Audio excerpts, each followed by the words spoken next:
गुस्से ने, क्रोध ने बहुतों की ज़िंदगी बर्बाद की है। ये गुस्सा जब आता है तो आदमी का दिमाग काम नहीं करता है, उसकी बुद्धि गायब हो जाती है। अनाप शनाप वाक्यों को बोलना शुरू कर देता है।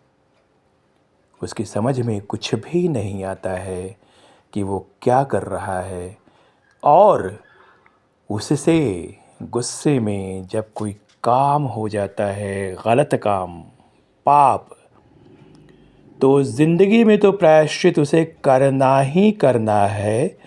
उसके बाद की ज़िंदगी जिसके बारे में मनुष्य सोचता ही नहीं है, वो ज़िंदगी भी उसकी बहुत ही ख़राब हो जाती है। इसलिए हाथ जोड़कर आपसे विनती करता हूँ कि कभी भी कोई भी विपरीत परिस्थिति आए तो गुस्सा मत कीजिए, क्रोध मत कीजिए, क्योंकि यह जितना ज़्यादा नुकसान आपको देगा, उतना नुकसान सामने वाले को भी नहीं देगा जिस पर आप क्रोध कर रहे हैं। वैश्विक ज्योतिष शोध संस्था की तरफ से आप सबको बहुत बहुत नमस्कार। और आज मैं इसी गुस्से के बारे में बताने जा रहा हूँ। अगर कोई व्यक्ति इससे संभाल सके तो मुझे खुशी होगी, और आपसे आग्रह है कि इस वीडियो को प्रसारित कीजिए ताकि समाज में लोगों का भला हो सके। वैसे जिस व्यक्ति को गुस्सा बहुत ज़्यादा आता है, होशो हवास खो बैठता है, उसके सामने मुझे ज़रूर बिठाइए और बातचीत करने का मौका दीजिए। तुरंत तो नहीं होगा, लेकिन लगातार कुछ सीटिंग्स के बाद मुझे उम्मीद है कि मैं उसका गुस्सा शांत कर दूंगा और वह इस संसार में बहुत ही अच्छे तरीके से, बुद्धि के साथ, योजनाओं के साथ, अच्छे कार्यों के साथ जीवन जी सकेगा। और इसके लिए आप मेरे मोबाइल नंबर 9229034207 पर व्हाट्सएप से संपर्क कर सकते हैं। और ज़रूर कीजिए, यदि आपकी जानकारी में कोई ऐसा व्यक्ति है तो मैं उसके गुस्से को शांत कर उसे अपने भारत का एक बहुत ही अच्छा नागरिक बनाना चाहता हूँ।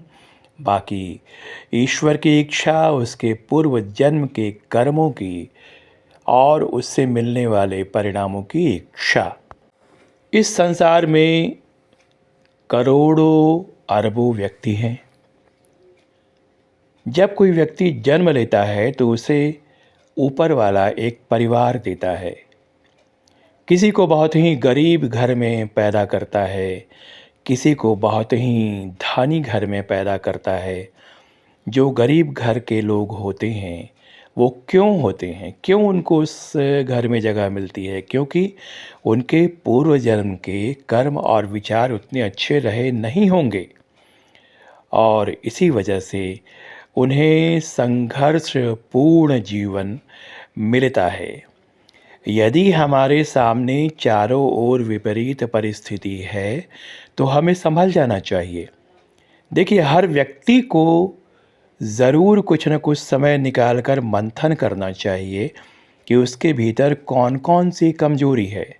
अगर कोई व्यक्ति बहुत डरता है, कोई व्यक्ति बहुत ज़्यादा गुस्से में रहता है, किसी व्यक्ति के भीतर नकारात्मक यानी नेगेटिव थिंकिंग बहुत ज़्यादा आती है, वो बहुत ज़्यादा झुंझलाया हुआ रहता है, तो उसे ज़रूर सोचना चाहिए कि आखिरकार उसके व्यक्तित्व में, उसकी पर्सनालिटी में ऐसी चीज़ें क्यों आई हैं।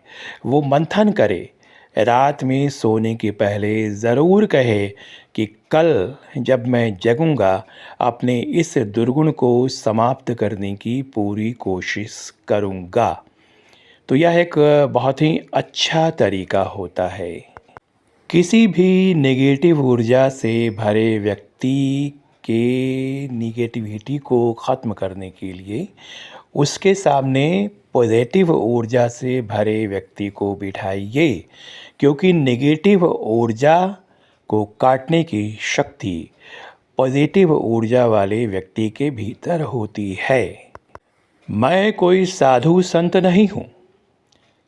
मैंने कोई जीवन का बड़ा उद्देश्य भी नहीं रखा है, लेकिन ज़रूर इतना जानता हूँ, यदि कोई व्यक्ति नेगेटिव है तो उसके सामने कभी भी नेगेटिव चीज़ें मत रखिए।